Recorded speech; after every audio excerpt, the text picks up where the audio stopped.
ભક્તો જય શ્રી રામ. મને આ ભજન બહુ જ ગમે છે.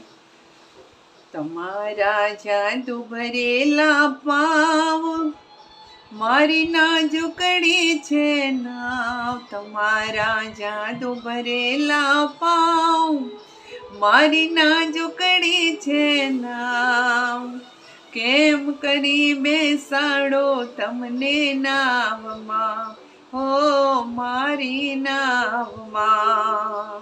તમારા ચરણોની રજ કામણગારી કીધી શલ્યા અહલ્યા નારી. મારી નાની નાની નાવ મને ડર લાગે રામ. કેમ કરી બેસાડો મારી નાવમાં, ઓ